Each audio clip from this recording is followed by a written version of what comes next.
Labas rytas visiems. Aš esu Benas Aldakauskas, profesinio švietimo skyriaus vadovas. Būsiu šios dienos moderatorius. Šiandien mūsų tema yra apie pranešimą apie negeroves, nuo teorijos iki praktikos. Tai dalinsimės patirtimis skirtingomis ir privataus ir viešojo sektoriaus apie tai, kaip stiprinti vidinius pranešimo kanalus, kaip galėtume prisidėti prie to, kad žmonės norėtų pranešti apie negeroves, kurias mato įmonių, įstaigų, organizacijų, tai kaip paskatinti pasitikėti vieni kitais. Ko norėčiau paprašyti, techniniai dalykai iš mano pusės, tai tikrai kviečiu laikyti mikrofonus išjungtus viso renginio metu. Jeigu turite klausimų, užduoti juos pokalbių lange ir lygiai taip pat kiekvienam pranešimui bus skirta 15 minučių. Po kiekvieno pranešimo seks dar kitas pranešimas, o klausimų atsakymų sesija ir diskusija bus renginio gale. Šiuo metu tai numatyta apie 10:10 minučių. Tai kviečiu ir kameras įsijungti tam, kad kitiems būtų geresnis vaizdas, geresnis ryšys ir neapkrautume platformos. Ką mes šiandien turime, tai 4 pranešėjus. Gintarė Bliujienė iš Generalinės prokuratūros, Sigita Kašalinė iš Muitinės departamento, Andrius Varnelis iš Lietuvos pašto ir advokatė Edita Radzevičiūtė, kuri atstovauja Rimi Lietuva. Tai pradėsime neužilgo, o pradžioj norėčiau pakviesti specialiųjų tyrimų tarnybos direktoriaus pavaduotoją Egidijų Radzevičių.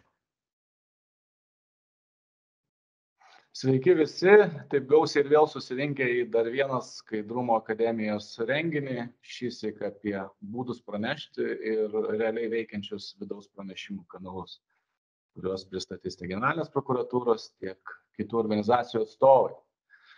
Ši priemonė kažkada buvo sutikta gerokai dviprasmiškai, su daug abejonių, dauguma organizacijų teigia, kad formaliai įgyvendino, bet praktiškai jie neveikia, nes tiesiog nėra pranešimų. Ar tai reiškia, kad viskas gerai? Dažnai vargu bau. Todėl šiandien mes turėsim galimybę išgirsti apie realią pridėtinę vertę ir apie realiai veikiančius vidaus pranešimų kanalus ir ką padaryti, kad jie tokie būtų. Nuoširdžiai dėkodamas pranešėjams už prisidėjimą ir įsitraukimą į bendrą veiklą, linkiu aktualių, naudingų ir praktiškų patarimų, kaip suaktyvinti ir suefektyvinti jūsų vidaus pranešimų kanalus ir kaip iš to gauti gerą pridėtinę vertę visų pirma pačiai organizacijai, jos valdymo kultūrai ir jos elgsenos skaidrumui. Įdomių pranešimų.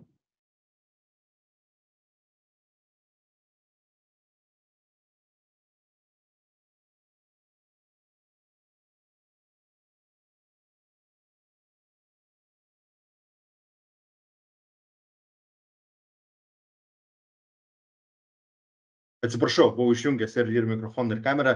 Tai dėkoju Egidijui už pranešimą, už įžanginį žodį ir pereinam turbūt prie to, ko visi čia šiandien ir susirinkome. Prie praktinių dalykų, prie pasidalinimo patirtimis, prie pasidalinimo savo įžvalgomis. Pagal programą numatyta pirmoji prelegentė su savo 15 minučių pranešimu, tai Gintarė Bliujienė, Lietuvos Respublikos Generalinės prokuratūros atstovė. Tai Gintarė, prašom pasidalinti skaidrėmis ir pradėti. Visų pirma, labas rytas visiems. Džiaugiuosi, kad jūs domina ši tema, kad taip gausiai susirinkote ir tikiuosi, kad mano pranešimas bus naudingas, rasite galbūt atsakymus į kai kuriuos klausimus. Taigi, norėjau paklausti, matosi mano skaidrės? Viskas matosi puikiai girditės, galime pradėti.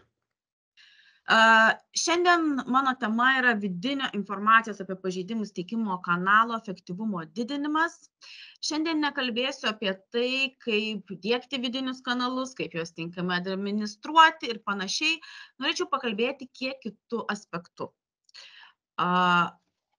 Iš tikrųjų, mes sulaukėme tiek iš visuomenės žiniasklaidos, tiek iš tarptautinių organizacijų, tokių kaip ABPO, klausimų, kodėlgi Lietuva gauna tokį mažą skaičių pranešimų. Čia jūs matote, skaidrėje yra gauti pranešimai atitinkamais metais, tai 19, 20, 21 ir matome, kad 22 metais jų yra skaičius, palyginus, pavyzdžiui, su 20, žymiai sumažėjęs. Na, mes, aišku, stengiamės ieškoti to atsakymo iš tą klausimą. Čia turbūt vienareikšmiško tokio atsakymo kaip ir negali būti. Čia susideda labai daug dedamųjų dalių. Tai yra valstybės kultūriniai dalykai, tai yra žmonių įvairios baimės, pranešti, netekti darbo ar panašiai. Mes iš tikrųjų su kolege vedam mokymus ne vienus metus šitą temą. Ir kągi mes matome? Mes matome, kad nors įstatymas priimtas 19 metais, tačiau kai kam dabar 24 metai ir jis vis dar yra naujiena. Todėl mes nusprendėme, kad reiktų iš tikrųjų susitelkti į viešinimą, kad, ta prasme, kaip ir sakau, dėl ko tie pranešimai galbūt mes gauname nepakankamai, to tokio vienareikšmiško atsakymo nėra, bet vienas iš dalykų yra tai, kad mūsų manimų, generalinės prokuratūros manimų, tai trūksta žmonėms dar žinių apie tai. Todėl mes 23 metų rugsėjį pradėjo viešinimo kampaniją. Jinai vyko rugsėjo-gruodžio mėnesiais ir visas bendras pranešimų skaičius per 2023 metus, lyginant su 2022 metais, išaugo 43%. Vien per viešinimo kampaniją buvo gauta daugiau negu 60% visų 2023 metų pranešimų. Tai reiškia, kad, kaip ir sakau, dalinis atsakymas yra į tą klausimą, kodėl pranešimai negaunami, tai yra tai, kad žmonėms iš tikrųjų trūksta apie tai žinių. Jie nežino, o kai trūksta žinių, tada, kaip žinome, iš tikrųjų atsiranda pačios įvairiausios baimės. Tai kaip man pranešti, kas bus tuomet, kai man bus suteiktas pranešėjo statusais, kokiais atvejais jis suteikiamas ir panašiai. Pats pirmas dalykas, ką mes padarėme, pradėję viešinimo kampaniją, tai buvo įkurtas puslapis www.pranešk.lt. Čia matote, kaip jisai atrodo. Į šitą puslapį norėjome surinkti visą informaciją, kuri yra aktuali asmeniui, kuris nori pranešti. Taip pat yra informacija ir be abejo įmonėms, kurios turi įdiegusios vidinius kanalus. Na, tiesiog viskas, kas yra susijęs su pranešėjo apsaugos institutu, mes norėjome sudėti į vieną vietą, kad būtų patogu, nereiktų iš tikrųjų tos informacijos ieškoti per eilę tinklapių, eilę teisės aktų ir panašiai. Tai kaip matote, čia galite rasti tokias skiltis kaip naujienos, tai yra skelbiama informacija apie renginius, apie tai, kaip prokuratūrai sekasi apskritai Europos erdvėje įgyvendinti tą pranešėjo apsaugos institutą ir dar daug kitų dalykų. Yra informacija apie renginius, yra renginių kalendorius, dažniausiai užduodami klausimai, dokumentai. Tai čia yra ir formos, tai yra pateiktos formos, kurias turi išpildyti asmuo teikdamas pranešimą. Taip pat prašymas dėl atlyginimo, prašymas dėl kompensavimo, taip pat yra sudėti teisės aktai, yra sudėti atlikti tyrimai mūsų šitą temą. Na, tiesiog visa, kaip ir sakiau, informacija vienoje vietoje, taip pat yra generalinės prokuratūros veiklos ataskaitos už 19-23 metus. Dar vienas skiltis, tai yra istorijos. Čia rasti informaciją, aišku, jinai bus nuasmeninta dėl konfidencialumo reikalavimų, apie tai, apie ką žmonės pranešė, kaip tie tyrimai baigėsi, kokiais atvejais buvo atlyginta, kokie buvo teismų sprendimai ir panašiai. Tai čia iš tikrųjų galite paskaityti apie tai, kaip yra pranešama ir kuo baigėsi tos visos, kaip išsivysto tyrimas, kaip baigėsi tos pranešimų tyrimai. Na, dar vienas skiltis, tai yra kontaktai, tai yra prokuratūroje, nežinau ar žinote, bet veikia karštoji linija. Tai reiškia, jeigu turite klausimų, jeigu norite pranešti, galite skambinti nurodysiu telefonu. Linija veikia. Atsiprašau, kiekvieną darbo dieną nuo 8 iki 5 valandos. Tai gali skambinti, kaip ir sakau, asmenys, kurie nori prateikti pranešimą, taip pat gali skambinti įmonės įstaigos, kurios diegia vidinius kanalus, jos administruoja ir turi kažkokių klausimų. Šita linija yra anoniminė, tai pristatyti nebūtina, tiesiog galite su mūsų, tai yra generalinės prokuratūros specialistais, pasikonsultuoti jums rūpimais klausimais pranešėjų apsaugos tema. Taigi, pradėjome nuo to tinklapio. Ką mes dabar galime pasiūlyti, ką gali pasiūlyti generalinė prokuratūra kaip išorinis kanalas, pasiūlyti jums, kad vidiniai kanalai funkcionuotų efektyviau. Čia matote išvardintos priemonės, tai visos šitos priemonės, aišku, yra nemokamos, tiesiog reiktų suderinti laikus, susitarti. Nes čia vėlgi kaip ir su tuo išoriniu kanalu. Įstatymas yra priimtas, bet jeigu niekas apie jį nežino, tai akivaizdu, kad tų pranešimų niekas ir neteiks. Jeigu jūs įsteigėte vidinį kanalą, ta prasme pasitvirtinote aprašą ir visą kitą, tačiau jūs apie tai įmonės įstaigos viduje nekalbate, jeigu žmonės apie tai nežino, tai vėlgi gaunasi, ta prasme, kaip ir beprasmis toksai dalykas. Nes žmonės turėtų žinoti, kaip pranešti, kur kreiptis, kokios apsaugos priemonių tikėtis. Todėl iš tikrųjų, kad tie vidiniai kanalai veiktų, tai neužtenka tik įsteigti ir tiesiog palikti tai, kaip ir likimo valiai. Tiesiog reikia dar dirbti su tuo, kad žmonėms apie tai būtų žinoma ir pastoviai apie tai priminti, kad taip mes turim vidinį kanalą, kad galite pranešti, galite kreiptis ir panašiai. Tai čia pakalbėsiu apie tą kiekvieną priemonę dabar atskirai. Turbūt esate dalis iš jūsų jau dalyvavę, tai generalinė prokuratūra siūlo mokymus arba paskaitas, tai yra dvejopo tokio pobūdžio kaip ir mokymai apie pranešėjų apsaugą. Tai čia matote programa, tai yra 3 akademinių valandų mokymų. Kas norite iš tikrųjų gauti tokią labai išsamią informaciją, čia matosi, kokios yra temos. Mokymus skaitome mes su kolegė, kuri taip pat yra generalinės prokuratūros vidaus tyrimų skyriaus vyriausio prokuroro padėjėja. Tie mokymai gali vykti pagal jūsų pageidavimą, tiek nuotoliu, tiek galima susitikti gyvai.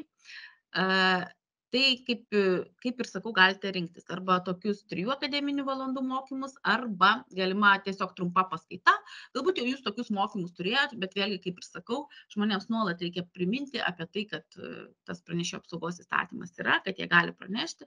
Todėl yra tai tiesiog tokie vienos akademinės valandos glaustai pateikta informacija. Ir vėlgi galime tartis, kaip jūs norėtumėte, kad tie mokymai būtų organizuojami. 3 akademinių valandų toks aspektas yra tame, kad, kaip matote, mano kolegė Monika paskutinėme pranešime aptarė jūsų vidinį kanalą. Tai reiškia, kad mes prieš mokymus išanalizuojam jūsų patvirtintus aprašus ir iš tikrųjų duodame praktinius patarimus, ką galbūt reikėtų truputėlį pakeisti, ką galbūt reikėtų patobulinti, ką galbūt galėtumėte kažkiek kitaip reglamentuoti. O ta vienos akademinės valandos, kuomet yra paskaita, tai yra tiesiog tokie bendri dalykai, tiesiog priminimas žmonėms apie pranešėjų apsaugos institutą. Taigi, galima tartis dėl mokymų ar paskaitų su generalinė prokuratūra. Kitas dalykas, mes turime informacinį stendą. Tai yra informacinis stendas, kuris keliauja per institucijas. Tai vėlgi jūs galite pasistatyti jį matomoje vietoje ir tai yra ryškus stendas, jis tikrai atkreips žmonių dėmesį. Čia yra trumpa informacija stende. Aišku, yra mūsų telefonas, mūsų tinklapio adresas. Šitas stendas jau dabar keliauja keli mėnesiai per Lietuvą, tai Lietuvos saugos eismo administracija visose savo filialuose jį demonstravo, dabar Lietuvos užimtumo tarnyba perims nuo gegužės 1 dienos. Tai vėlgi, jeigu jūs manote, kad yra poreikis, tai galite kreiptis į prokuratūrą ir mes suderinsime, kad ir pas jūs toks stendas atvyktų. Dar vienas dalykas tai yra video klipų transliavimas. Jeigu eisite į mūsų puslapį www.pranešk.lt, ten pamatysite, kad yra video klipai, būtent vėlgi apie pranešėjų apsaugą. Tai yra trumpi 30 sekundžių video, kuriuose vėlgi glaustai tiesiog kalbama apie tai, ką žmogus gauna, jeigu praneša apie pranešėjo statusą ar panašiai. Tai jūs vėlgi galite kreiptis, mes atsiųsime nuorodą, galite pas save vidiniuose intranete, pas save talpinti tuos video klipus, tai vėlgi bus žmonėms priminimas apie pranešėjo apsaugą. Jau ne viena įstaiga kreipėsi, tai ir Birštono savivaldybė, policija, kitos įstaigos, kurios tiesiog dirba su tuo, kad, kaip ir sakiau, tas vidinis kanalas nebūtų įsteigtas ir pamirštas ir kad būtų apie tai pastoviai primenama, tai tiesiog leidžia tokių klipų transliaciją. Dar vienas dalykas, tai yra visiška naujiena, jinai greičiausiai pasirodys gegužės viduryje, tai bus gairės pranešėjams, gairės vidinių kanalų administratoriams. Tai bus trys skirtingos gairės, čia maždaug matote, kaip jos atrodys. Tai kaip ir sakau, bus vienos skirtos pranešėjam, tai pranešėjam skirtos gairės bus dviejopos, tai vienos bus tokios išsamios, jose bus daug plačios informacijos. Yra vėlgi išskirti tokie klausimai, kaip paryškinta, kas yra svarbu, pateikiami mūsų generalinės prokuratūros praktiniai patarimai. Tai tokios gairės, kitos gairės pranešėjams bus trumpos, informacija labai glausta, nes iš tikrųjų žmonės kartais, nenori skaityti tų tokių ilgų tekstų, tai mes turėsime pasiūlyti ir tokias trumpas gairės. Ir dar vienas variantas, tai bus gairės vidinių kanalų administratoriams. Tai vėlgi mes turėsim šitas gairės, pasitalpinsim pas save puslapyje ir jūs taip pat galite savo puslapyje, toje skiltyje, kurio pranešėjo apsauga, tas gairias talpinti ir tai tikrai manome, kad bus naudinga informacija, bus žmonėms daug aiškiau, vėlgi, kaip jie turėtų pranešti, kokią apsaugą jie gaus, jeigu praneš pagal pranešėjų apsaugos įstatymą. Čia keletas tokių praktinių dalykų. Dėl nurodytų priemonių galite kreiptis nurodytų elektroniniu paštu. Tai pranešėjo apsauga prokuratūros.lt. Jeigu jums reiktų mokymų ar informacinio stendo, reiktų kreiptis truputėlį anksčiau, nes jeigu pasižiūrėsite Pranešk.lt, yra mūsų renginių kalendorius, jis yra tikrai labai užpildytas, tai vėlgi dėl mokymų reikėtų tartis tikrai truputėlį iš anksčiau, bent porą mėnesių, kad galėtume viską susiderinti. Iškilus bet kokiem klausimam, jūs, kaip ir minėjau, galite skambinti į mūsų karštąją liniją, tai linijoje konsultuojame arba aš, arba mano kolegė Monika. Tai vėlgi, jeigu turite kažkokių klausimų dėl vidinio kanalo diegimo, administravimo, tai tikrai pasistengsime į juos atsakyti. Tai mano pranešimo būtų tiek, tai iš tikrųjų skatinu jūs naudotis tomis priemonėmis ir iš tikrųjų, kaip ir matėme, iš generalinės prokuratūros patirties, tas viešinimas duoda naudos ir tikrai gali prisidėti prie efektyvesnio vidinių kanalų veikimo. Gintarė, ačiū už pasidalinimą, ačiū už tiek daug informacijos ir už tuos naudingus patarimus, ką, kada ir kaip gali daryti bet kuri organizacija, kuri nori sustiprinti savo vidinius pranešimų kanalus. Tai iš specialiųjų tyrimų tarnybos pusės irgi, kuomet vedame mokymus, neretai tenka išgirsti apie tai, kad apie pranešimų naudą arba vidinius pranešimų kanalus nori daugiau išgirsti institucijos. Tai vėlgi ne vieną kartą ir tikrai ir ateitį bendradarbiausime su generalinė prokuratūra, kartu kviesdami tokius mokymus. Ką noriu palinkėti, užduoti klausimus, jeigu turite Gintarė ir kitam pranešėjui pokalbių lange, o po to pačiam gale jau vyks klausimų atsakymų sesija ir diskusija. Tai kviečiu tą padaryti visus, kurie nori užduoti klausimus ir dabar Gintarei Biliujienei dėl jos pranešimo, tiek ir ateinantiem pranešimam. O dabar einame prie antrojo mūsų pranešimo, tai Sigita Kašalynė iš Muitinės departamento pasidalins savo patirtimi ir įžvalgomis. Tai Sigita, prašau. Labas rytas visiems. Ar girdisi ir matosi? Puikiai. Tai šiandien aš atstovauju Lietuvos Respublikos muitinę ir labai džiaugiuosi galėdama pasidalinti mūsų praktiką, kaip mes įgyventiname pranešėjų apsaugos įstatymo nuostatas Lietuvos Respublikos muitinėje. Prašau, neveikia skaidrių. Gerai. Kaip mes įgyvendiname pranešėjų apsaugos įstatymo nuostatas ir kaip veikia ir funkcionuoja vidinis pranešimų kanalas Lietuvos Respublikos muitinėje. Tai vidinių pranešimų kanalo funkcionavimo ir šiais kanalais gautos informacijos tyrimo, registravimo, nagrinėjimo klausimus, konfidencialumo užtikrinimo klausimus Lietuvos Respublikos muitinėje reglamentuoja informacijos pagal Lietuvos Respublikos pranešėjų apsaugos įstatymo teikimo tvarkos aprašas, kuris yra patvirtintas mūsų direktoriaus įsakymu. Ir šitame apraše kompetitingų subjektų Lietuvos Respublikos muitinėje yra paskirta muitinės departamento imuniteto tarnyba.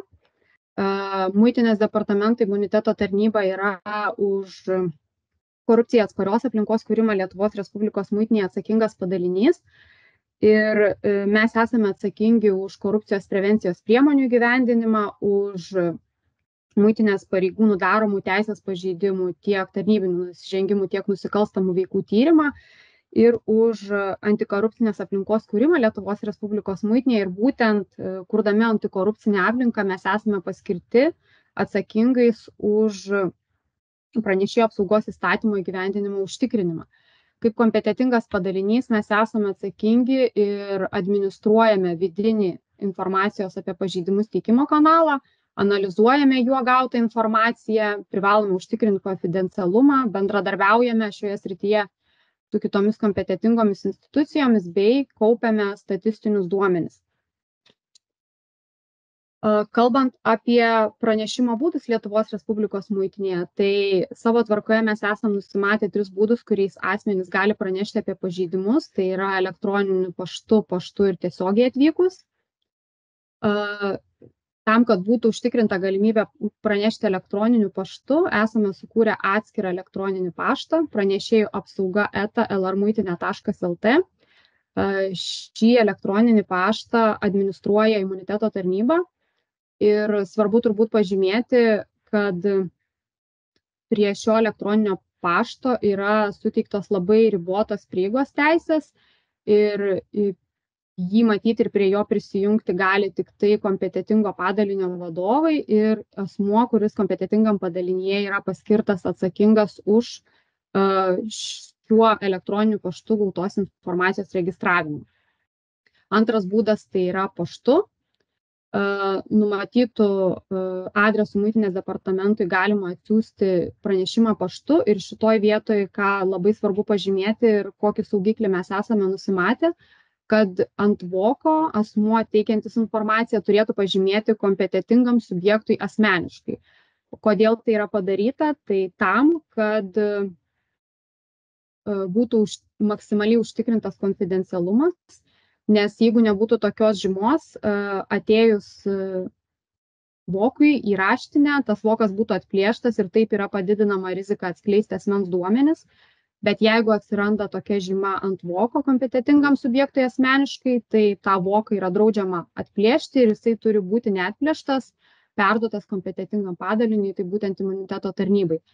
Pradžioj, kai tik įsigaliojo mūsų aprašas, esame turėję keletą nesusipratimų, kai buvo vokas atplėštas, bet jame, žinoma, labai gerai, kad nebuvo asmens duomenų, tai buvo anoniminiai pranešimai, bet atkreipus dėmesį mūsų raštinės ir atsakingų darbuotojų, dabar nesusipratimų šitoje vietoje nesulaukiam ir tikrai yra užtikrinta, kad mes gautumėm apsaugotus asmens duomenis. Na ir trečias būdas, tai tiesiogiai atvykus į imuniteto tarnybą. Mes esam sudarę galimybės pranešti 3 miestuose - Vilniuje, Kaune ir Klaipėdoje. Ir labai svarbu pažymėti, kad vidinėme mūsų tinklalapyje, kuriame skelbiame informaciją apie vidinį pranešimų kanalą, mes esame numatę konkrečius asmenis, kurie priima tuos pranešimų kanalus, tuos pranešimus ir mes esame nurodę jų kontaktus, vardus, pavardės ir asmenys gali tiesiogiai juos kreiptis, atvykti ir žodžiu pateikti pranešimą. Tuomet mūsų pareigūnai ant nustatytos formos blanko surašo žodžiu pateiktą pranešimą ir duoda jį asmeniui pasirašyti. Apie tai, kokiais būdais ir kokią formą vidiniu kanalu galima pateikti informaciją, yra nurodoma tiek vidinėje, tiek išorinėje mūsų svetainėje. Čia jūs matote nuorodų pavyzdžius, kurie yra pateikiami išorinėje svetainėje. Kadangi mes turime keletą pranešimų kanalų, tai mes turime vieną bendrą banerį, kurį jūs matote, praneškite apie pažeidimus muitinėje.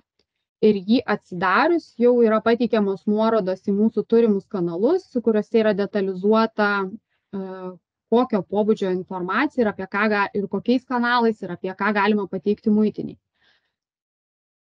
Atsidarius vėlesnę nuorodą vidinis kanalas jau yra detaliai pateikiama informacija apie tai, kas, kokiais būdais gali pateikti informaciją, kas ją nagrinėja, kaip užtikrinamas konfidencialumas ir visi kiti svarbus aspektai. Kas šioje vietoje svarbu ir kur mes matome gal ir pliusų ir minusų mūsų praktikoje, kad mes turime daug pranešimų kanalų ir žmonės dažnai juos maišo. Mes turime žymiai seniau ir anksčiau funkcionuojantį išorinį pranešimų kanalą.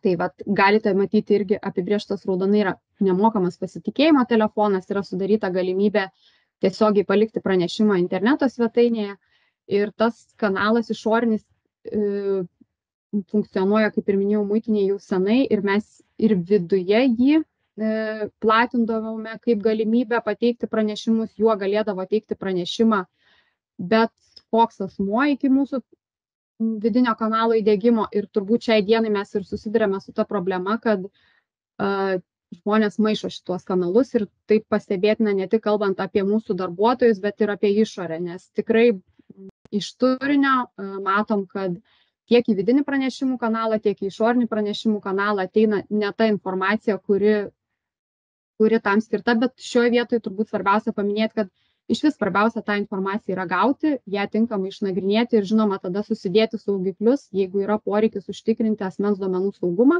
ką mes esame ir pasidarę savo tvarkoje ir tolimesnėse skaidrėse aš pristatysiu, kaip mes tą užtikriname. Kad vidinis kanalas funkcionuotų, kaip ir Gintarė minėjo, tikrai neužtenka jį sukurti, labai svarbu yra plėsti jo žinomumą. Tai kaip mes tą darome, nuolatos rengiame ir siunčiame atmintinės elektroniniu paštu darbuotojams. Dešinėje pusėje jūs matot paskutinę mūsų parengtos atmintinės fragmentą, kurį išsiuntėme visiems elektroniniu paštu, tai mes jame detaliai aprašėme vėlgi kas, kokiais būdais, kokią formą gali pateikti, kaip yra užtikrinama apsauga ir visi kiti svarbus niuansai. Turime net keletą muitinės mokymo centre organizuojamų antikorupcinių mokymų. Ir visų šių mokymų metu kiekvieną kartą vėlgi stengiamės atkreipti dėmesį, priminti apie mūsų vidinį pranešimų kanalą ir apie galimybę teikti informaciją juo.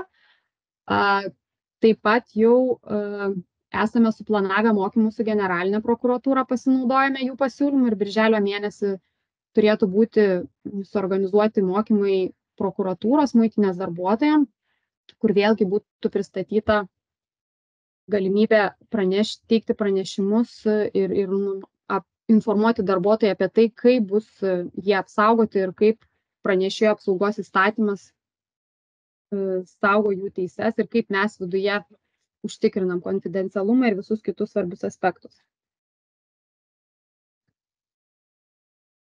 Turbūt svarbiausias pranešėjo apsaugos instituto elementas yra ir sėkmingo vidinių pranešimų kanalų funkcionavimo elementas yra konfidencialumas, nes jeigu užtikrini konfidencialumą, tuomet gali įgyti pasitikėjimą, o jeigu įgyji pasitikėjimą, tuomet gali tikėtis gauti tuos pranešimus iš asmenų. Tai šitam klausimui mes savo tvarkoje esam skyrę tikrai didelį dėmesį ir norėčiau aptarti keletą aspektų. Tai visų pirma, mes esam nusimatę, kad pas mus yra pasirašomas konfidencialumo pasižadėjimas. Visas muitinės personalas, kuris pagal atliekamas funkcijas turi prieigą prie asmens duomenų, jie turi pasirašyti konfidencialumo pasižadėjimą ir įsipareigoti saugoti asmens duomenis ir yra numatyta atsakomybė už tų duomenų atskleidimą. Taip pat yra numatyta, kad konfidencialumas turi būti užtikrintas nepaisant pranešimo nagrinėjimo rezultatų ir to konfidencialumo yra nebūtina užtikrinti tik tais atvejais, jeigu pranešimas yra anoniminis, jeigu yra žinomai melagingi duomenys arba jeigu pats asmuo neprašo to konfidencialumo užtikrinti. Susirašinėjimą dėl vidinių kanalų gautos informacijos, jos nagrinėjimo vykdo išskirtinai tik imuniteto tarnyba ir tam yra naudojamas elektroninis paštas mūsų sukurtas pranešėjų apsauga @alarmuitinė.lt. Tiek siunčiami, tiek gauti raštai, tiek visas kitas susirašinėjimas yra vykdomas tik tai šiuo paštu, tiek su pačiu pranešėju, tiek su kitomis institucijomis. Gaunami ir siunčiami raštai yra registruojami atskirame registre, tai mes esame tvarkoje nusimatę,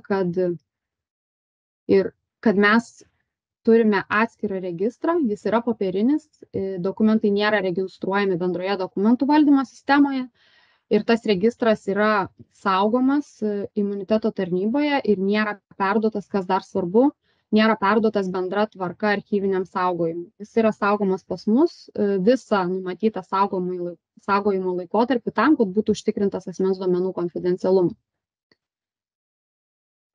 Elektroniniu paštu pranešėjų apsauga.alarmuitinė.lt gauta informacija automatiškai yra ištrinama po 3 mėnesių. Tas taip pat yra padaryta tam, kad būtų maksimaliai užtikrintas konfidencialumas.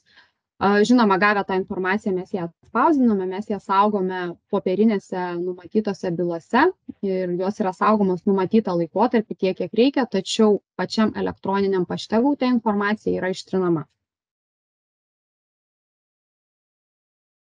Vidinių kanalų gautos informacijos nagrinėjimo schemą visą pas mus sudaro, galima sakyti, 4 etapai. Tai yra pranešimo registravimas, pranešimo vertinimas, tyrimas ir asmens informavimas. Pranešimus vėlgi, kaip ir minėjau, registruoja išskirtinai imuniteto tarnyba ir kas dar yra svarbu irgi siekiant ir yra numatyta tvarkoje tam, kad būtų užtikrintas konfidencialumas. Tai kaip elgtis tais atvejais, jeigu informacija yra gaunama nenumatytais būdais, tai yra ne vidiniu kanalu. Tai jeigu pranešimas yra gaunamas kitu būdu, jis nėra registruojamas bendroje dokumentų valdymo sistemoje ir nedelsiant turi būti persiųstas, jeigu gautas elektroniniu paštu, tai į numatytą elektroninį paštą pranešėjų apsauga @alarmuitinė.lt arba jeigu yra gaunamas paštu, tai turi būti perduodamas užklijuotame voke imuniteto tarnybai. Ir tikrai esame praktikoje nesenai turėję tokį atvejį, kad gavome pranešimą, kuris buvo gautas nenumatytų būdu, tai vėlgi ėmėmės visų priemonių, kad tie duomenys būtų kad juose esantis asmens duomenys būtų apsaugoti ir jisai buvo perduotas nustatyta tvarka reikiamais kanalais ir kas toliau yra svarbu, tai kad jeigu gauta ne tuo būdu, tai visa gauta informacija turi būti ištrinta.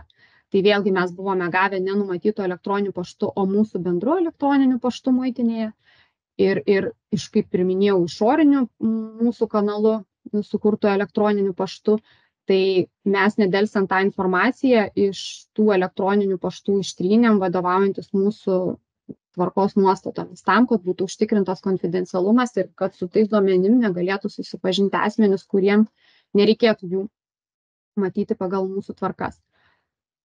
Antras etapas tai yra pranešimo vertinimas.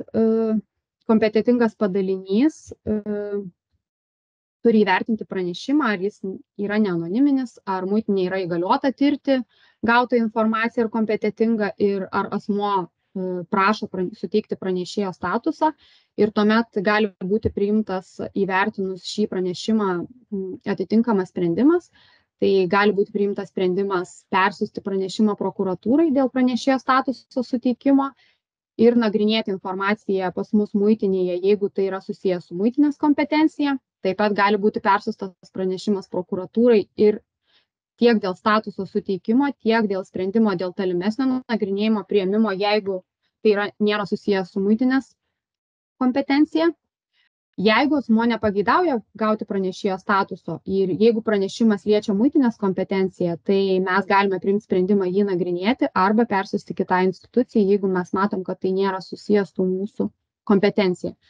Na ir paskutinis sprendimas, kuris gali būti priimtas, tai nenagrinėti pranešimą, bet tai vėlgi yra teisės aktuose aiškiai apibrėžti atvejai, kada gali būti priimtas toks sprendimas, tai jeigu yra akivaizdžiai tikrovės neatitinkanti informacija arba bendro pobūdžio teiginiai, jeigu asmuo pakartotinai kreipiasi ir ta informacija jau buvo išnagrinėta, arba jeigu mes žinome, kad tą pranešimą nagrinėja kita institucija. Jeigu priimamas sprendimas tirti ir nagrinėti pranešime pateiktą informaciją muitinėje, tai tyrimą atlieka imuniteto tarnyba ir jis yra atliekamas vadovaujantis teisės aktais, kurie jau reglamentuoja pačio pažeidimo pobūdį, tai yra nusikalstama veika, ar tarnybinis nusižengimas, ar tarnybinės etikos normų tyrimas. Ir toliau mes tyrimą organizuojame vadovaujantis mūsų vidiniais teisės aktais, kurie numato procedūras ir asmenis, kurie yra atsakingi už tyrimus. Baigus tyrimą, kiekvienu atveju yra informuojamas pranešimą pateikęs asmuo, žinoma, išskyrus tuos atvejus, jeigu pranešimas anoniminis, ir generalinė prokuratūra, jeigu buvo pranešimas persiųstas generaliniai prokuratūrai. Kalbant apie statistiką, tai tikrai šiai dienai dideliais skaičiais pasigirti negalim. Irgi galvojam apie priežastis, kodėl taip yra. Tai turbūt viena iš priežasčių, ką mes matome, galbūt, kad, kaip ir minėjau, mes turime daug pranešimų kanalų ir žmonės, asmenys tam tikrais atvejais sumaišo tuos kanalus ir ne visais atvejais įmanoma atskirti, ypatingai jeigu anoniminis pranešimas, kad ta informacija yra gauta iš vidaus, tai yra iš mūsų darbuotojų. Kita priežastis galbūt, kad mes esame imuniteto tarnyba ir esame kriminalinės žvalgybos subjektas ir mes turim pasitikėjimą muitinės pareigūnų ir tam tikrais atvejais pasitikėjimo pagrindų, kitais būdais ta informacija yra mums suteikiama ir mes turim vidinių tvarkų ir numatytų būdų, kaip užtikrinti tų asmens duomenų saugumą be vidinio pranešimų kanalo. Jeigu labai bendrai apie kokias veikas praneša asmenys iš mūsų praktikos, tai yra pareigūnų tarnybinės etikos normų pažeidimai, mobingo atvejai, nelojalumo tarnybai atvejai, netinkamas darbo organizavimas, darbo režimo nesilaikymas, kai yra atvykstama į darbą per vėlai, kai čia ypatingai šitas atvejis buvo apie tai buvo pranešta iš vadovų pusės, kad vadovai piktnaudžiauja savo užimamis pareigomis ir nesilaiko darbo režimo. Taip pat esame gavę pranešimus apie piktnaudžiavimą važiavimo išlaidomis, kadangi pareigūnai vadovaujantis teisės aktais turi teisę gauti kompensacijas už vykimą į tarnybos vietą. Tai esame gavę pranešimą apie tai, kad kolegos piktnaudžiauja šiuo suteikiama teise. Ir esame gavę taip pat pranešimą apie tarptautinių sankcijų pažeidimo schemas ir kyšininkavimo atvejus. Tai tiek trumpai apie mūsų praktiką. Tikiuosi, kad tie, kas dar neturi įsidiegę vidinių pranešimų kanalo, galės pasinaudoti mūsų praktiką ir mūsų tvarkoje įtvirtintais tam tikrais aspektais. Sigita, ačiū Jums. Dėkoju už nuodugnų pristatymą, už pasidalinimą savo patirtimi. Klausimų porą tikrai Jums yra, jau matau tą pokalbį langę, tai jeigu norite, galite atsakyti irgi raštu ten, jeigu ne, galime palaukti po visų pranešimų, įgarsinsiu irgi klausimus ir Jūs galėsite atsakyti klausimą. Ir tada einame prie kito pranešimo. Vėlgi, iš praktinės pusės mums pristatys Lietuvos pašto vėl mintį, idėją, viziją apie tai, kaip vidiniai pranešimų kanalai veikia ir pas juos. Tai Lietuvos pašto atstovas Andrius Varnelis. Andriu, prašau. Sveiki visi, ačiū Benai už pristatymą. Jungiu savo prezentaciją. Turėtų to jau ir užsikraut. Matosi, girdėsi, viskas gerai. Nu, va, puiku. Na ir aš šiandien pasikalbėsiu su jumis ir pasidalinsiu savo patirtimi. Tai, kas mums padėjo užkurti pasitikėjimo liniją Lietuvos pašte. Ir mes startavome, galime sakyti, 2018 metais, kuomet tiek aš, tiek pagrindinių vadovų komanda, tiek ir saugos ir prevencijos departamento naujai suformuota komanda, pilnai naujai įsitraukėme į veiklą su tikslu stiprinti bendrovę. Ir turbūt vienas iš pirminių tokių pastebėjimų arba akcentų, kad apskritai, kalbant apie pasitikėjimo liniją, tai ar pranešimų kanalą, kaip kas jį įvardina, tai yra be galo stiprus įrankis ir kuris profesionaliai naudojamas yra labai efektyvus ir naudingas organizacijoje. Nes taip pat reikia suprasti, kad turbūt organizacijoje vienas ekspertas priskirtas šiai funkcijai ar net visas departamentas neturi galimybės matyti, girdėti, kas vyksta nutolusiuose padaliniuose, ypatingai jeigu organizacijos yra didelės. Tad kolegos mūsų, naudodamasi šio įrankiu, yra tarsi mūsų akis, tarsi mūsų ausis, kurie suprasdami tą kalbėjimosi tikslus ir siekius bendromis jėgomis padeda prisidėti prie bendrovės stiprinimo. Ir šioje vietoje vėlgi pradžioje labai svarbu atsiriboti, kad diegiant pasitikėjimo liniją labai nuo to, kad nuo tos skundiko savokos dar galbūt išlikusios nuo to tokio sovietinio mentaliteto ir labai aiškiai deklaruoti, kad tai yra pilietiškumo, lojalaus darbdavio pavyzdys, tad ta linija transliuojama arba apie ją kalbantis turi būti suprantama ne kaip įrankis kažką įskųsti, siekiant kažkokį asmenį padaryti žalos, bet priešingai tai yra priemonė, kuri informuojant apie tą netinkamą elgesį siekia apsaugoti tiek patį asmenį, tiek ir bendrovę, bei užkardyti žalos atsiradimą ar dar didesnį žalos padarymą. Tai antras turbūt vėlgi pastebėjimas, ypatingai vėlgi kalbantis su bendrovėmis, kurios dabartinėje galbūt stadijoje yra toje pasirengiamoje stadijoje arba norinčiomis užkurti savo organizacijose pasitikėjimo liniją, tai nuolat susidurime su tokiais pastebėjimais, kai bus tai blogai vos ne. Jeigu yra 0 pranešimų, reiškia blogai, nes organizacijoje tas kanalas nors ir įdiegtas, bet panašu, kad neveikia. Jeigu yra 100 pranešimų, tai kaip pavyzdys vėlgi blogai, nes tai parodo, kad organizacijoje yra prasta situacija su korupcija. Kaip pavyzdys. Tai šioje vietoje vėlgi kalbant apie tą teigiamumą, neigiamumą, turbūt reikėtų paminėti arba kalbėtis apie tai, kad taip, pirminėje stadijoje turbūt reikia atlikti nemažai papildomų veiksmų tam, kad užkurti pasitikėjimo liniją, kad įdiegti antikorupcijos vadybos svarbius elementus. Ir tuomet jau po skaičiaus padidėjimo einant arba grįžtant lygi jau link 0, sakykime, jau galima sakyti, kad tas 0 yra gerai, nes įdiegtos priemonės jau organizacijose padeda saugotis ir tuo metu galbūt nebelieka arba mažėja ženkliai tų pačių pranešimų. Ir jeigu kalbėti apie pasitikėjimo linijos veiksmingumą Lietuvos pašte, tai skaidrėje galite pamatyti irgi tą tendenciją, kuri buvo nuo 2019 metų. Mes tų pranešimų kiekvienais metais jautėme vis didėjantį skaičių, tačiau pernai metais, 23 metais jau pastebėjome, kad jų pradeda mažėti. Ir turbūt tą pasitikėjimo linijos veiksmingumą vėlgi pasako ir tokie, sakykime, mūsų atliekami kiekvienais metais tolerancijos korupcijos apklausos rezultatai.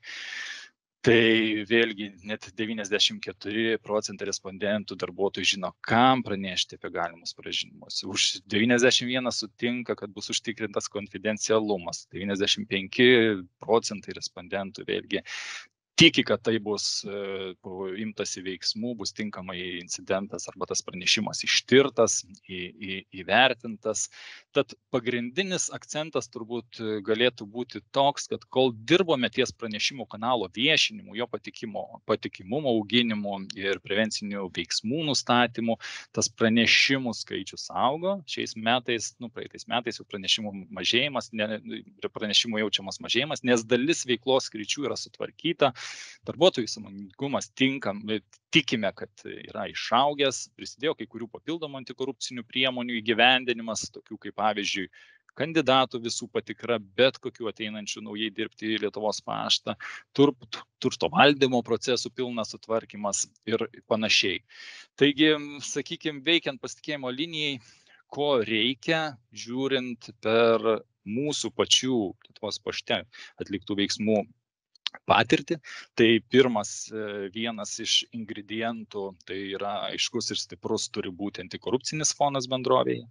Tai vėlgi turbūt visi sutikime, kad tai yra labai svarbu nuo pačios vadovų komandos požiūrio į visą tą dalyką. Tai kaip jau minėjau, 18 metais įsitraukė visiškai nauja suformuota pilna vadovų komanda, taip pat ir saugos prevencijos departamentas su aiškiu požiūriu į nulinę toleranciją korupcijai.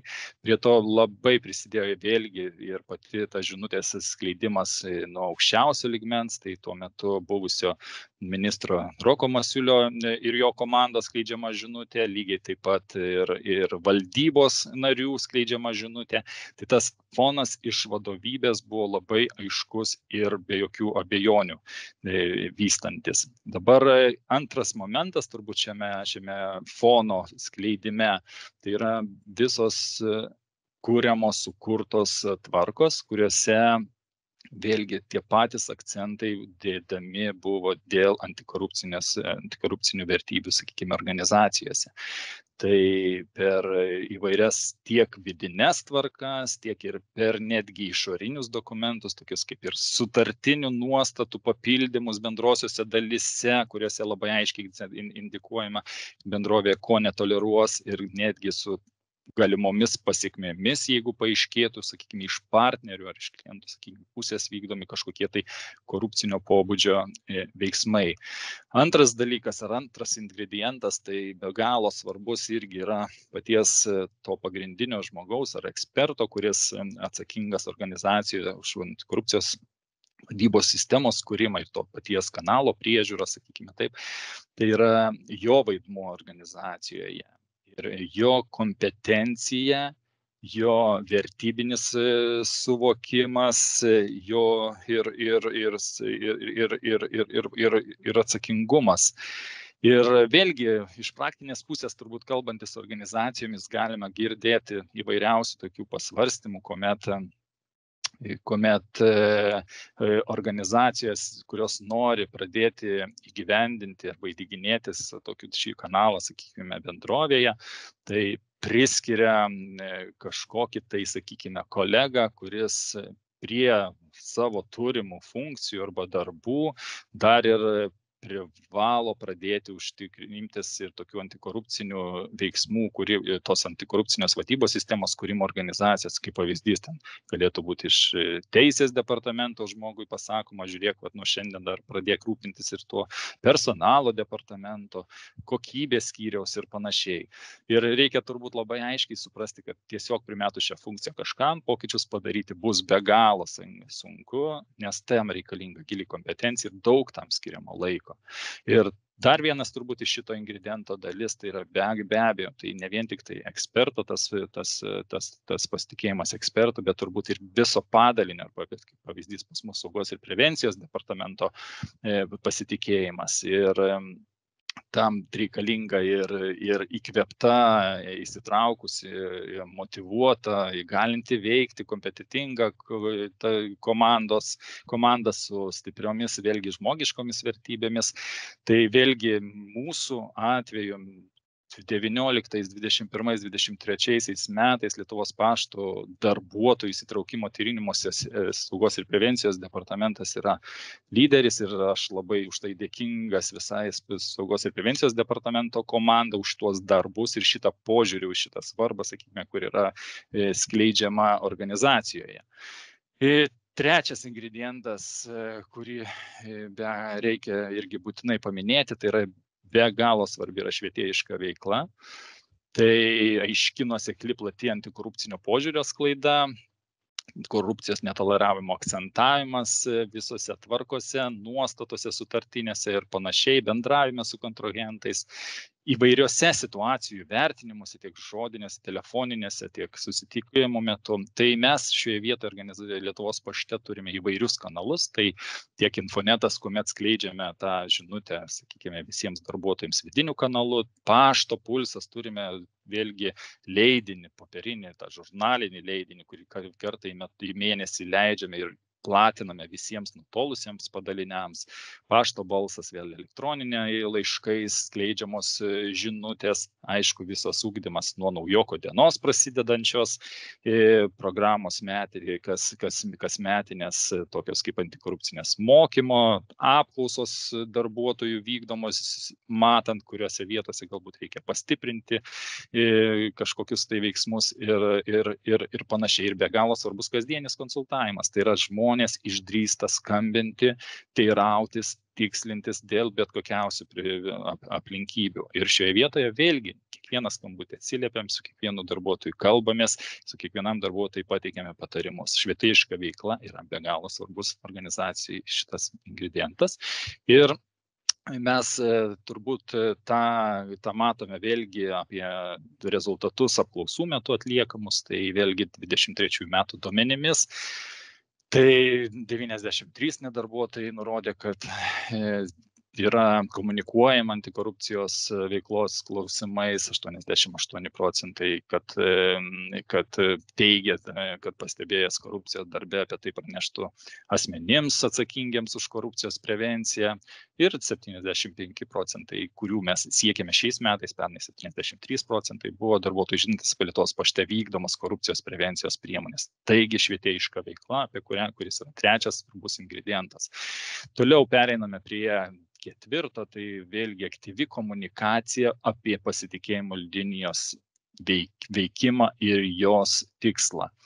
Tai čia turbūt galėčiau paminėti, kad po kiekvieno įvykusio incidento ar tyrimo, nesvarbu kokio jisai būtų pobūdžio ir pagal kokią gautą informaciją, mes tai viešiname, nuasmenintus tokius žinutes teikiame vėlgi visais mūsų pasirinktais mūsų pranešimų kanalais vidiniais ir šioje vietoje kiekvieno pranešimo pabaigoje visą laiką akcentuojame, kad žiūrėkite, jūs turite galimybę pateikti pranešimus pagal pasitikėjimo linijos kontaktus. Dar vienas svarbus momentas, kad netgi ne tik tai turite, bet ir privalote, turite pareigą tą padaryti. Tai mes esame tą labai aiškiai indikavę ir apsirašę net ir vidinėje tvarkoje, atsakydami, kad jeigu asmuo žinantis apie daromą, padarytą arba planuojamą veiklą, neteisėtą veiklą, nepraneša atsakingam padaliniui arba asmeniui, tai gali būti lygiai taip pat prilyginama prie šiurkštaus darbo drausmės pažeidimo. Ir labai aiškiai vėlgi indikuojame, kad žmonės neišsigąstų ir norėtų šitą veiklą, šituo kanalu naudotis, kad jokios atsakomybės negali kilti ir nebus taikoma, jeigu tas pranešimas nepasitvirtintų arba, sakykime, būtų dėl kažkokių abejonių kreipiamas ir panašiai, išskyrus vienintelį atvejį, tai išskyrus, jeigu tas pranešimas būtų padaromas tyčia ir siekiant kažką tai apšmeižti, pasakant netiesą ir tokiu būdu galbūt tenai kažką tai bandyti kovoti su kolega. Ir tada penktas ingredientas, kurį norėčiau irgi pabrėžti, tai be galo svarbu yra, koks apskritai kanalas yra, kaip tas yra, kokios galimybės suteiktos, kokie būdai galimi suteikti tam pranešimui pateikti. Tas pranešimų kanalas, jisai privalo būti laisvas, patogus ir visiems prieinamas, kaip sakau.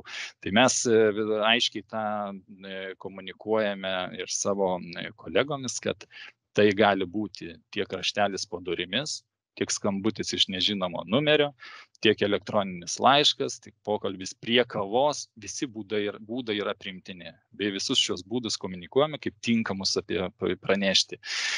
Tai toks galbūt pastebėjimas, kad pasikliovimas vien tik paruošta pranešimo pildymo forma, jeigu ji dar ir sudėtingesnė, gali nulemti sumažėjusių pasiryžimą kreiptis apskritai ir pranešimą pateikinėti. Taigi, darbuotojai turi nuolat girdėti, kad tokia linija yra, kad jį veikia, kokiais būdais bei kam galima pranešti.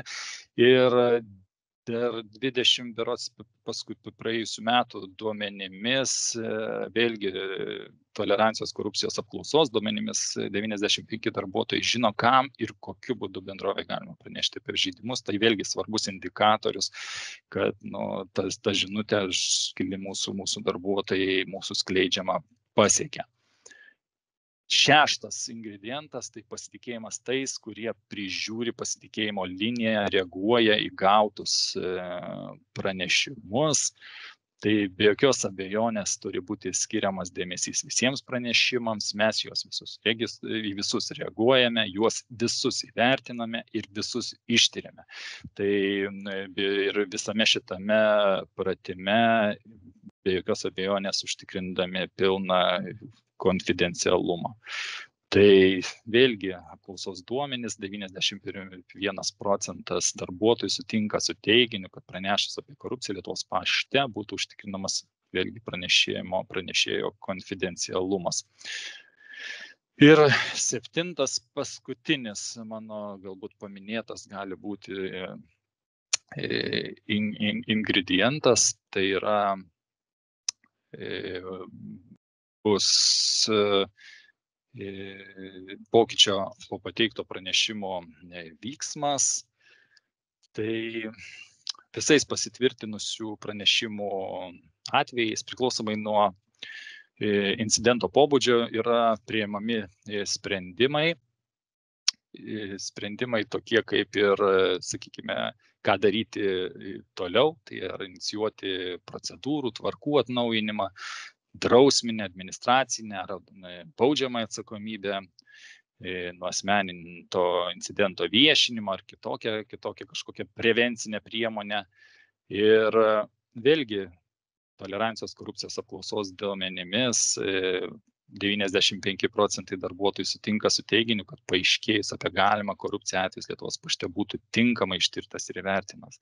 Vėlgi ilgalaikis darbo su kolegomis rezultatas ir sakyčiau, geras įvertinimas.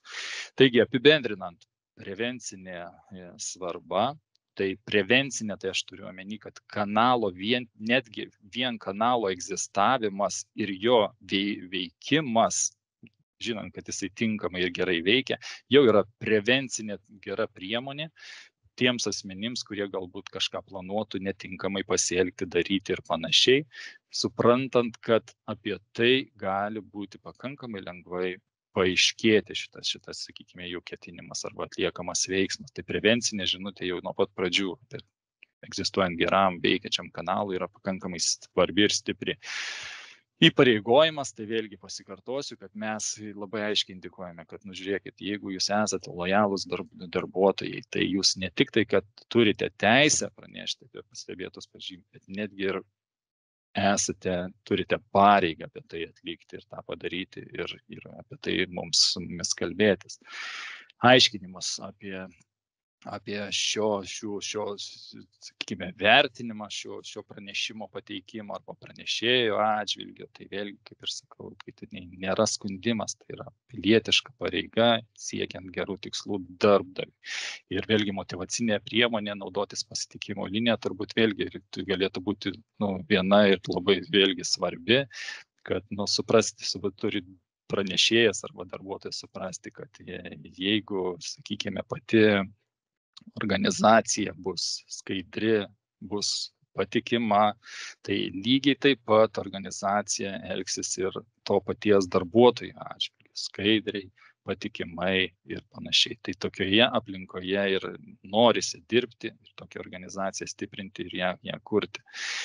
Ir turbūt tada, baigiant mano prezentaciją, dar kartą perbėgu per tuos įvardintus ingredientus, tai aiškus ir stiprus antikorupcinis fonas bendrovėje, komanda ir kompetencija bendrovės antikorupcijos vadybos sistemos kūrimui ir prižiūrėjimui, švietėjiška veikla, aktyvi komunikacija apie pasitikėjimo linijos veikimą ir jos tikslą, laisvas ir patogus pranešimo būdas, pasitikėjimas tais, kurie prižiūri pasitikėjimo liniją ir reaguoja į gautus pranešimus ir pokyčio po pateikto pranešimo vyksmas. Ir nuoširdžiai tikiu, kad mūsų visų vienybė yra pajėgi naikinti ir korupciją, tad kviečiu jūs tikrai ryžtingai kurti bei skleisti antikorupcinės vertybės savo organizacijos ir to prisidėti stiprinant mūsų visų valstybę. Ačiū Jums visiems už dėmesį. Andriau, ačiū Jums už pristatymą. Tikrai labai įdomu ir aktualu, kai ingredientai, kokį receptą mes čia kūrėme, tai dėkui už to recepto atskleidimą ir mums visiems. Ko noriu paprašyti dalyvių, neperinti skaidrių iš pranešėjų. Žinau, kad labai norisi pažiūrėti, kas bus po to ir kad galbūt užduoti klausimų iš anksčiau, ar tą serialą peržiūrėti iki galo, kaip sakoma, bet palikim pranešėjui jo tempą, jo mintis ir jisai tikrai pasakys viską, ką mums reikia žinoti arba kas mums yra aktualu. Kas toliau? Šiandienos ketvirtoji pranešėja, advokatė Edita Radzevičiūtė, Rimi Lietuva atstovė, tai Edita, kviečiu Jūs pasidalinti savo įžvalgomis ir savo perspektyvą apie vidinius pranešimų kanalus.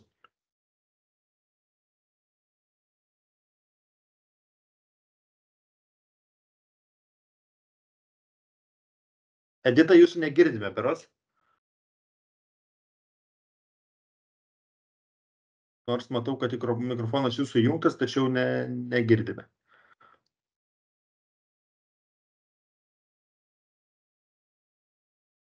Vis dar ne.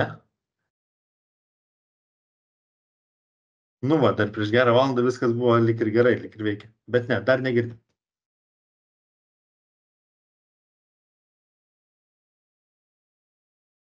Dabar mikrofonas Jūsų išjungtas, rodo man. Ir toliau negirdim. Ką kviečiu padaryti, pabandyti atsijungti ir vėl prisijungti galbūt prie šito pokalbio, galbūt kažkas pasikeis. Tuo tarpu, taip, turėjome klausimą, į kurį mums iš karto jau atsakė Sigita. Ir tai buvo toks klausimas apie tai, ar gautas pranešimas, kurį gauna galbūt Muitinės departamentas, Sigita sakė konkrečiai apie Muitinės departamentą, ar jis turi būti registruojamas dokumentų valdymo sistemoje ir ar vadovas gali matyti šiame registre užregistruotus pranešimus.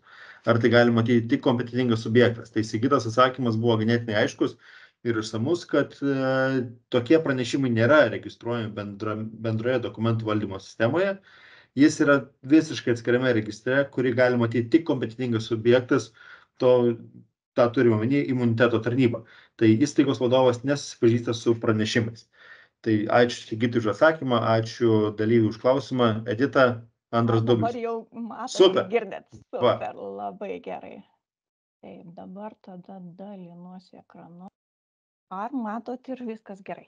Matosi, viskas tvarkoj, girdim. Prašau. Liuks, tai tada važiuojam. Apie pranešėjų apsaugą Rimi Lietuva pakalbėsiu aš. Kadangi tą temą turime tokias apie negerovės, tai turbūt turim kalbėti ir apie tai, kas nėra visiškai taip tobula, kai jau tie visi lūkesčiai tokie, kad įsidiegsim kanalą, gausim pranešimus, viskas čia bus labai super, jie vis tik akiniai nukrenta. Ir kai jau tokių nebėra, tada ir matom, kad ne viskas galbūt yra tobula, ne viskas taip yra, kaip tikėjomės. Pati prokuratūra skelbia, kad tų pranešimų jų nėra tiek daug, kiek galbūt ir jie patys tikėjosi. Mes irgi pačioj bendrovėje matom, kad tų pranešimų, jų nėra taip, kad jie atitiktų pranešėjų apsaugos įstatymo reikalavimus apie tas veikas, kurias galima pranešti pranešimų kanalu. Tai ir pakalbėkim apie tai. Sekundėlę. Taip. Pranešimų kanalą įmonė įsteigė 2022 metais, tai yra palyginus gal šiek tiek vėliau įdiegtas pranešimų kanalas negu kiti pranešėjai dabar mums pranešė apie savo kanalus. Kodėl tai įvyko? Iš dalies dėl to, kad įmonė veikia 3 valstybėse - Lietuvoje, Latvijoje ir Estijoje. Ir vis laukiame, kol atsiras tas reguliavimas Estijoje, kad būtų įdiegtas vienodus reikalavimus visose valstybėse atitinkantis pranešimų kanalas. Ir jau kai galiausiai jau matėm, kad tas procesas teisės akto reikalavimo priėmimo Estijoje gana užtruko, tai 22 metais kanalas jau buvo paleistas, jo įdiegimas iš dalies dar užtruko ir dėl to, kad įmonė turi grupės kanalą, tai labai skubėti įdiegti tą tokį visiškai pagal pranešėjų apsaugos įstatymą atitinkantį kanalą pati bendrovė irgi labai neskubėjo veikiant grupės kanalui. Taip pat dar ir užtrukom ir dėl to, kad patį tą pranešimų kanalą mes naudojam ne tik elektroniniu paštu, bet kartu ir sudarom galimybę pranešėjam pranešti internetu. Tai tam reikėjo susiderinti su tiekėju visus sprendimus ir patikrinti, kad viskas tikrai veiktų, ta informacija jinai būtų užtikrinta tinkamai, konfidencialiai, niekas negautų tos informacijos, kas jos gauti negali. Tai tokį pranešimų kanalą, koks jis yra įdiegtas dabar, realybė yra dėja tai, kad įdėjom iš tikrųjų dėl to, kad reikalinga įgyvendinti ES ir nacionalinių teisės aktų reikalavimų nuostatas. Jeigu tokio reikalavimo nebūtų buvę, tai įmonė be abejo tą kanalą būtų turėjusi, tačiau jį būtų turėjusi grupės lygių, taip kaip ir tas buvo kanalas įdiegtas ir labai sėkmingai veikia iki šito esamo pranešimų kanalų įdiegimo. Tai kai įsidėgiam tą tokį įmonės lygių veikiantį kanalą, investuojam į įrankį, paskiriam atsakingus asmenius, tai vis tik vertinam, koks tas proveržis, kokia ta nauda. Kaip ir kiekvienas verslininkas, pirmiausia, žiūrime, kurgi tas verslas, ar jis įvyko ir kaip ką mes iš to pasiekėm. Tai tas proveržis 22 metais tai buvo 0, vienas pranešimas buvo gautas, bet jis buvo anoniminis. 23 metais vėlgi turime 0. Tas kanalas tikrai veikia, patys prasitestavom, jau galvojam, kad 22 metais paleidę tą kanalą, gal kažkas neveikia. Bet, iš tikrųjų ateina individualūs darbuotojų skundai, ateina individualūs klientų skundai. Tai viskas tikrai veikia, kanalas yra žinomas jis ir gerai darbuotojams, tačiau vis tik tų pranešimų tokių, kurie atitiktų pranešėjų apsaugos įstatymo nustatytus kriterijus jau nėra. 24 metais mes irgi turim kol kas apvalų 0, gauti yra individualūs klientų skundai. Kokia ta realybė? Kad pranešėjų apsaugos kanalas tam privačiam sektoriui, jis neveikia taip, kaip tikėtasi, kaip jo norėtųsi, kaip galbūt galvojom jį įdiegdami, kad dabar jau čia gausim visus tos pranešimus, kas įmonėje yra negerai. Kol kas tai, ką mes matom, tai atleiskit man už tą tokį anglišką išsireiškimą, bet yra toks kaip nice to have variantas, mes tinkamai įgyventinam teisės aktą, mes galbūt negausim administracinių baudų, kurios yra galimos tuo atveju, jeigu tokio kanalo nėra. Taip pat visi be abejo džiaugiamės tuo, kad tų pranešimų nėra, nes tai iš dalies yra ir tai, kad gal pas mus viskas gerai, leidžiam savo to tikėtis, kad nėra tokių problemų, kurias turėtumėm pranešti į pranešėjų apsaugos kanalą, nes įmonių grupės kanalu tie pranešimai, kurie yra susiję su verslo etika, galbūt kažkokiais individualiais darbuotojų santykiais, darbuotojų problemom, pirkėjų problemom, jie vis tik ateina ir tų skundų yra nemažai, tai galbūt tiesiog tai nėra tas objektas, kurį būtų galima pranešti į pranešėjų apsaugos kanalą ir kiti būdai pakankamai užtikrina šiai dienai bendrovės interesus gauti pranešimus apie tas negeroves, kurios vyksta bendrovei. Bet kaip ir kolega minėjo, kad vis tik mes turim kartu edukuoti ir tiek savo kolegas, ir savo darbuotojus, ir iš savo pirkėjus, kad apie nepatogius dalykus kalbėti irgi vis tik reikia. Ir tas principas, kad nematau, negirdžiu, manęs tai neliečia, o jeigu čia pranešiu, tai būsiu skundikas, jis vis tik turi keistis ir turi keistis pirmiausia žmonių galvoje.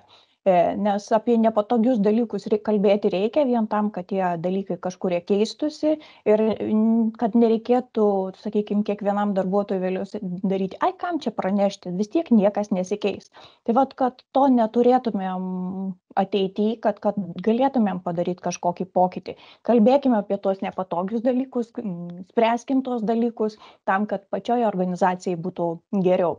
Na ir kartu mes girdim ir patį darbuotojų balsą, kad pirmiausia, jie greičiausiai kreiptųsi į savo tiesioginį vadovą, su kuriuo turi ryšį, į įmonės generalinį direktorių, tada pasinaudotų pranešimų kanalu ir jeigu niekos neklausytų, jie praneštų policijai. Tai labai džiaugiamės, kad vis tik be to paties pranešimų kanalo žmonės nebijo apskritai pranešti, nebijo tylėti ir pasitiki policiją ir tokį pranešimą pateiktų policijai esant reikalui. Kodėl tas kanalas neveikia pagal lūkesčius? Tai, ką mes matėm iš to anoniminio pranešimo, kurį turėjom, tai būtent tai, kad paties pranešėjo lūkestis buvo labai nerealus. Jis pateikė tą pranešimą anoniminį ir jis taip jau tikėjosi, kad šiandien pranešu, bet rytoj jau turi kažką išvesti su antrankiais. Ir ateina rytojus ir niekas nevyksta. Ateina dar viena, niekas nevyksta. Pranešėjas reguliariai parašo elektroniniu paštu, tai ką padarėt?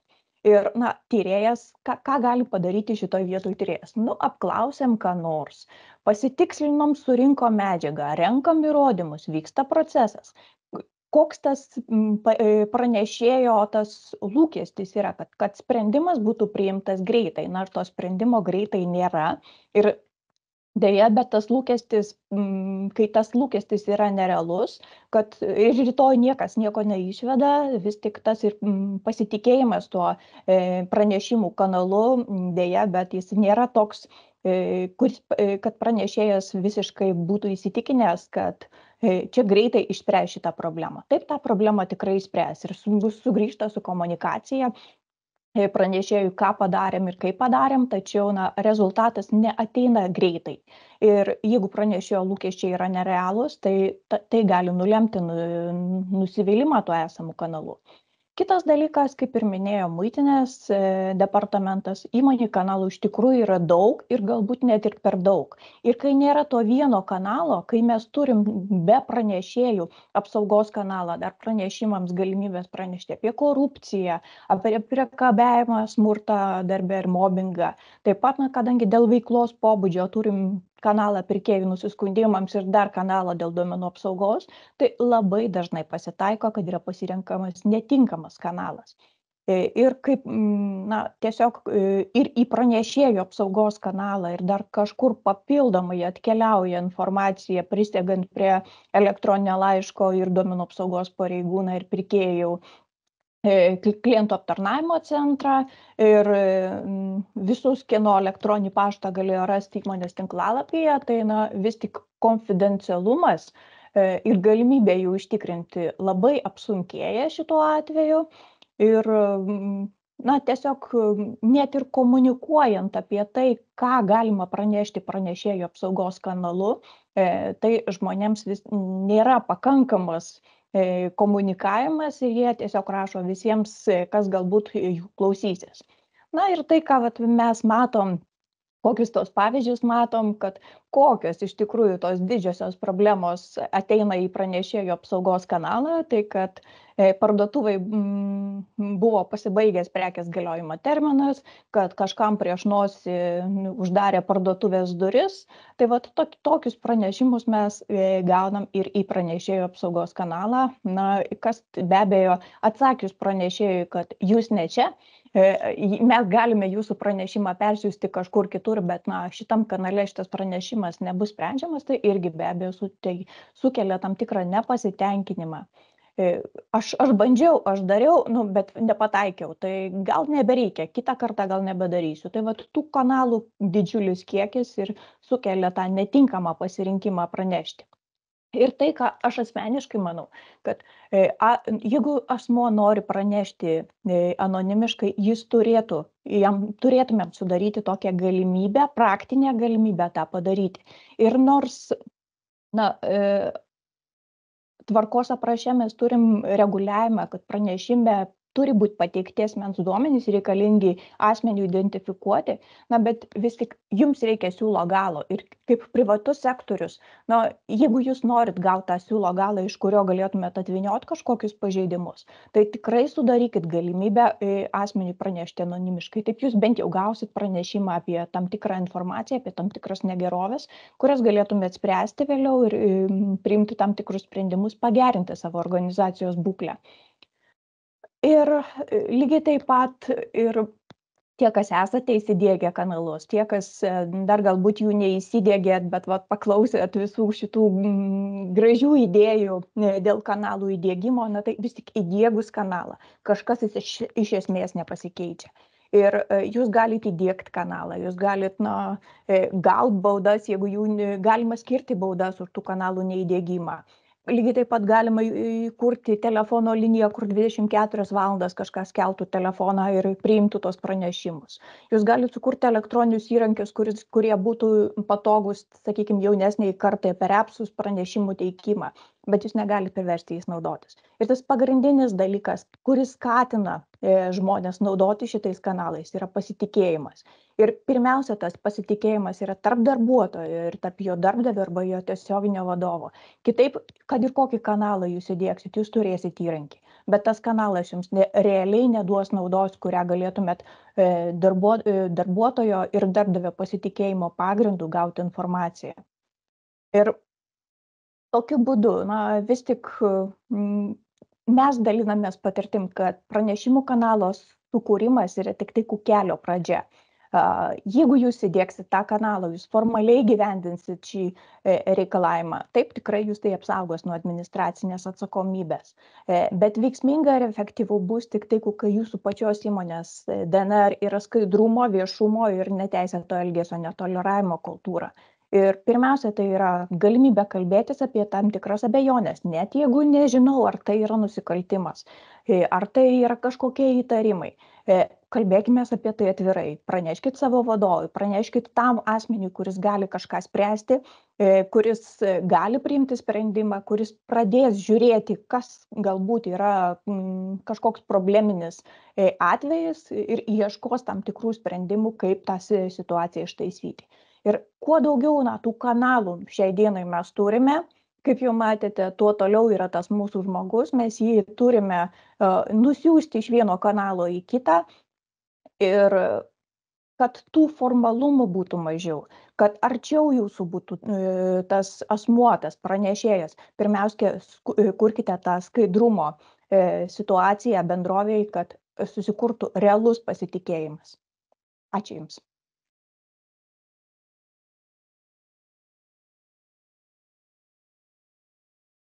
Ačiū Edita, ačiū už įžvalgas ir pasiūlymus.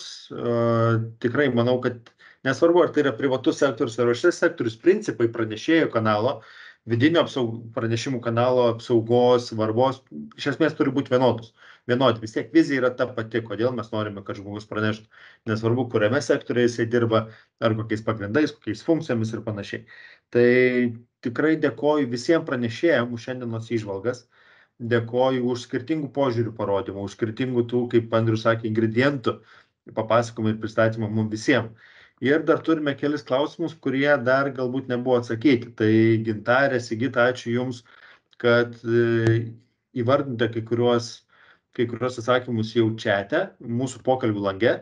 Ir vienas iš dalykų, ką tikrai pabrėžite, kad jeigu yra pranešimas apie vadovus, arba apie vadovų galimai neteisėtą veiklą, arba galimą piktnaudžiavimą, tai kad yra smarkiai rekomenduojama kreiptis tiesiai į prokuratūrą. Suprantama, kad kartais įmonių organizacijų žmonės nenori pranešinėti apie vadovus, nes nežino, kur tiksliai nueis pranešimas, kas sužinos, kaip nesužinos ir panašiai. Tai tokiu atveju tikrai kreipimas į prokuratūrą suteiktų to saugumo jausmo. Dalis klausimų, kuriuos šiandien gavome, sukasi apie skatinamąsias priemonės.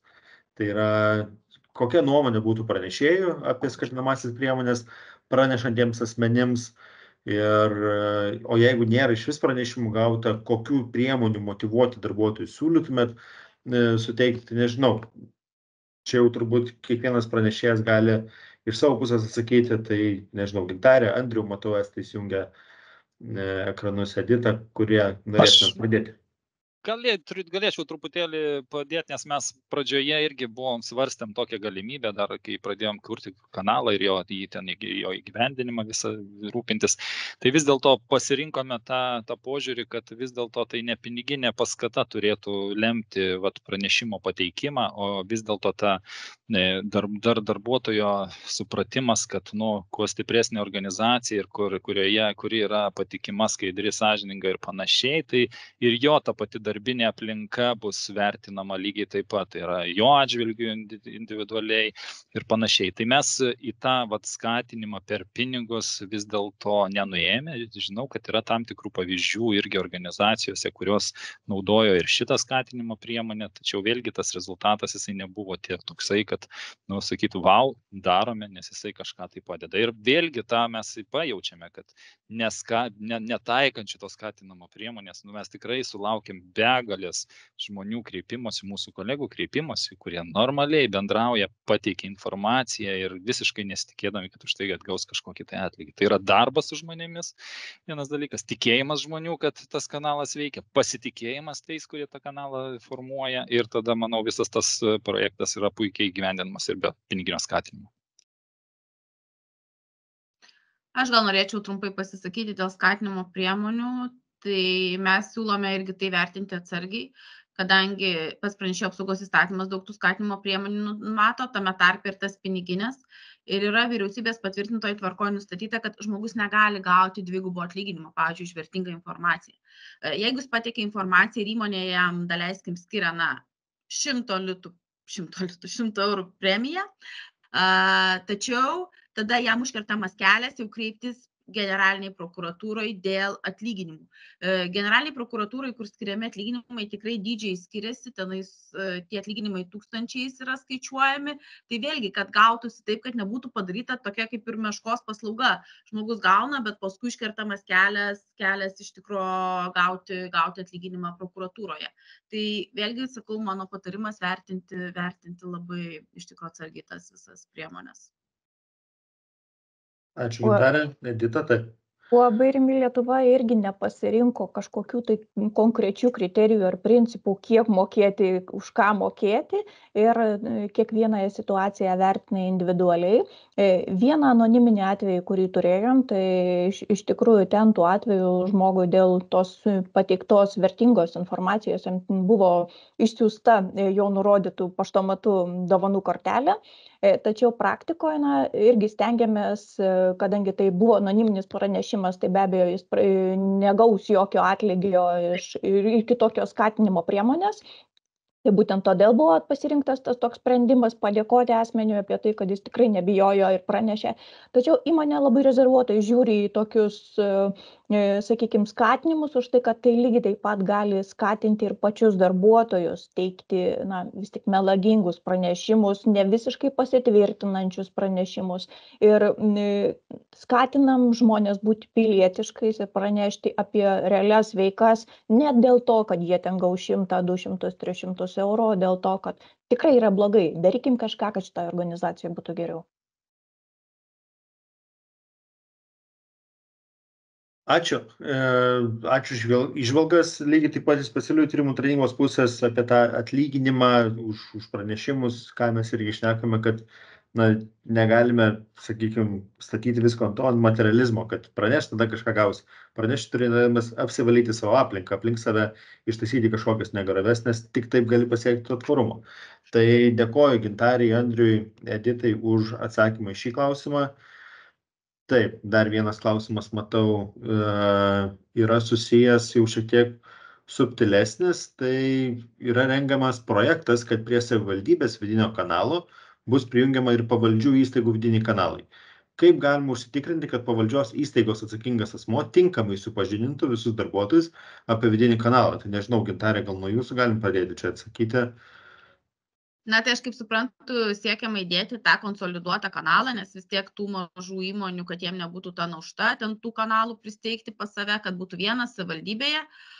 Įpareigoti, nežinau, čia yra tiesiog darbo funkcijų vykdymas, ta prasme, Tai, ta prasme, net nežinau, kaip iš tikrųjų į tą klausimą reiktų atsakyti. Tai žmogus privalo kažką daryti, jis ir daro. Ta prasme, jeigu tai yra jo darbinės funkcijos, priskirtas būtent ta pranešėjo apsauga, tai vėlgi tai visą tai įeina į tai.